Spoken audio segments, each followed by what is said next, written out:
It's time for CIBL Biz Tips, bringing you actionable strategies to grow and improve your business.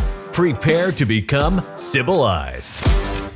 What's up, Central Illinois? Welcome to CIBL Biz Tips, where we bring you concepts and strategies to grow your Central Illinois business. Today, we are welcoming back to the Zoom studio, Francie Hinrichsen. How are you doing, Francie? I'm great. Thanks for having me here. We appreciate you jumping on here with us. Yes, it's a pleasure to have you back in the studio. So for you listeners out there, if you didn't catch Francie's full episode back in, I think it was like February or March, maybe even early April. this year. Yeah, it was late winter, early spring. Go ahead and go back into the archives and listen to Francie's episode because it was a great one. So Francie is the founder of Founding Females and Simply Integrated. And the reason, Francie, we have you on today is you are the author of Dream, Build, Grow, a female's step-by-step guide for how to start a business. So first off, congratulations. I think when we first talked to you back in March, I think it was, you were just getting ready to release the book. Yes, exactly. And now it's out. And we've had some exciting milestones since then. So I'm excited to talk through those. Awesome. Well, that's great. Well, that's a perfect segue. So for you listeners, obviously Biz Tips, we're bringing you some ideas and tips of what you can do to grow your business. Obviously, what we're going to be talking about with Francie is how to write and publish your book. So if you have a book idea or thinking of unique ways to grow your business, these segments with Francie you're about to hear are probably right up your alley. So Francie, before Garrett and I talk too much, go ahead and tell us why you started the book or why you wanted to write the book and how you started writing the book. Yeah, good question.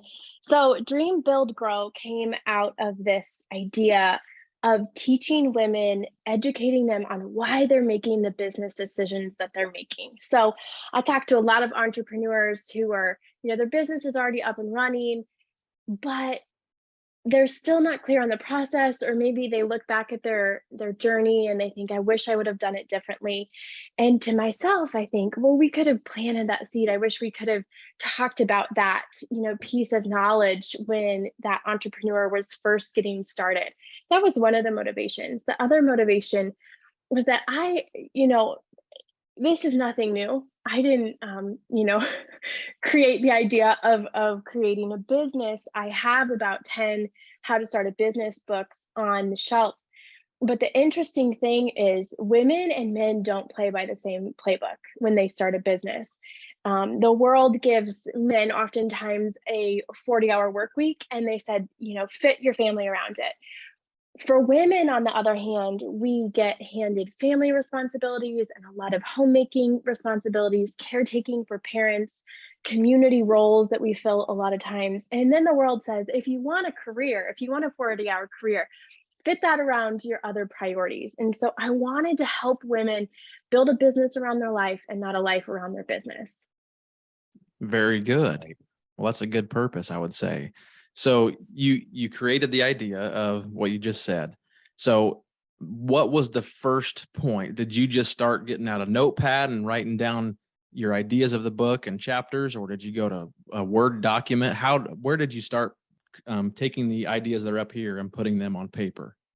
Great. So because this is a how-to book, you'll hear this once you step into the writing community a lot of times, that your book is already written somewhere. And that was certainly the case for me. Running a business, I had blog posts and I had YouTube videos and I had email series and social media posts that I had talked about many of these things in. And so the first step for me was going around to those different resources that already were in existence and saying, okay, what can I pull from here? What lessons did I want the reader to gain when they were going through this, micro-sized piece of content, and organizing that in a way so that it was cohesive, it made sense. And, I wasn't reinventing the wheel, going and writing maybe a chapter in a book that was already written in a 1,500 word blog post, for example. Great. So when you first started, how did you decide what order you were going to go in? Did you reach out to a mentor? Did you touch base with somebody? Once you kind of made that decision and started going, what were some of the steps along the way? Yeah, honestly, it was very messy. The organizing of the content was very messy because it really forced me to go back to starting my business. A lot of times entrepreneurs dive in right in the middle, right? They dive into building the brand, starting the website, the social media pages. But we know, and I know through 7 years of experience in running 3 different businesses, there has to be a lot of thought work done prior to that. And so I really had to dig deep to think about, what do I wish I would have known? What mistakes and stumbling blocks did I encounter in the very beginning that had I known, I could have built, maybe a completely different business, or I could have built a business that fast tracked. And I didn't have to make all the mistakes that I did. So for example, let me give you an example. We talk a lot about building assets, not paychecks. A lot of times women build businesses as a means to an end, just to contribute income to their family. But actually, we can build an asset that the business has inherent value. It's not all up in our minds if we're, a service provider that we could sell someday, that we could step away from and let somebody run for us. So that's building an asset, building a business that doesn't need us, building something that could live on past us. And so that was a hard lesson that I learned. And one of the things among so many lessons I wanted to pass along to female entrepreneurs, to be able to say in the beginning, this is what you can do to avoid those speed bumps or stumbling blocks. Very nice.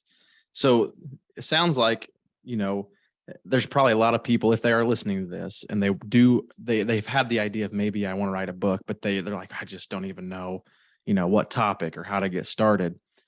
It sounds like you already had the expertise. You've already built content around the concept of your book.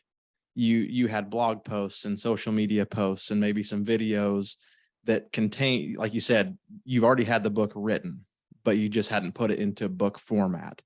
So it sounds like maybe that's where people can start, if they are wanting to write a book, but they aren't sure, where the starting block is.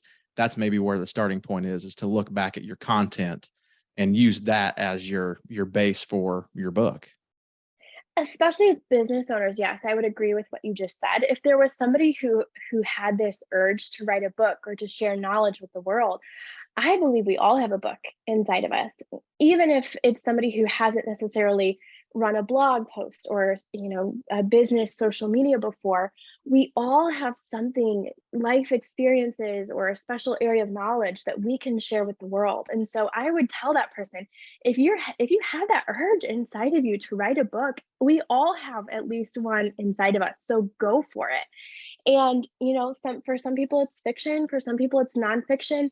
I tend to gravitate in my life toward teaching people something, but other people are good storytellers and they could entertain rather than teach. And so I think as far as the mechanics of gathering that content, I've heard it say before, take a list and brainstorm everything that you could write about in this book, and then organize that content, right? Like put things together that go together.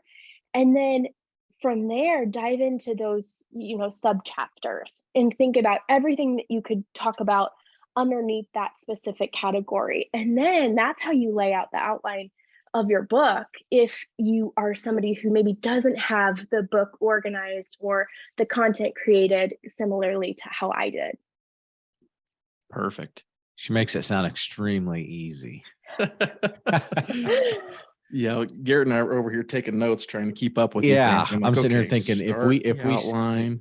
Yeah, Derek and I have talked about putting a book together, and it's been a couple of years we've discussed the matter as far as that goes. Yeah. It's like the moment we think we're ready, we throw a bunch of papers together. So I guess for us, let's just say on Derek and I's behalf, we've got our outline, we've got our sub chapters, we've got all this, I don't want to say junk, everything thrown in this big fumbled up mess. What's our next step after that? Yeah, that's a good question. You got to dive into the mess.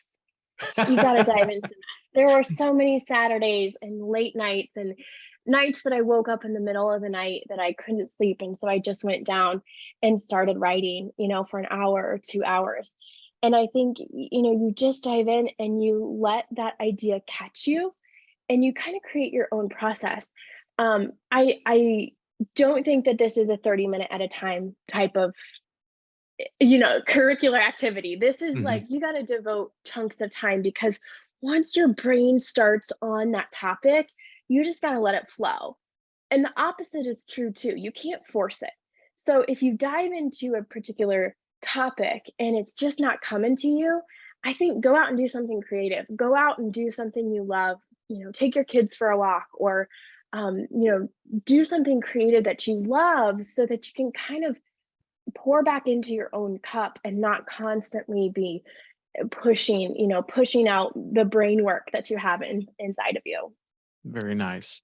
So once you started the process of writing the book, constructing the chapters and all that stuff, how long did it take you to complete the actual writing process of you putting your information onto paper? That's a good question. It's hard to say because the short answer is maybe eight months. Okay. I would, if I had to rough guess, That's 8 months. fair. But I will tell you, interestingly, I finished the first 4 phases of the book, and I walked through this process with a company who helped me self-publish. And so I had an editor, and I handed the 4 chapters over to the editor, and I said, "Here you go. I got nothing left. I haven't seen my family in weeks.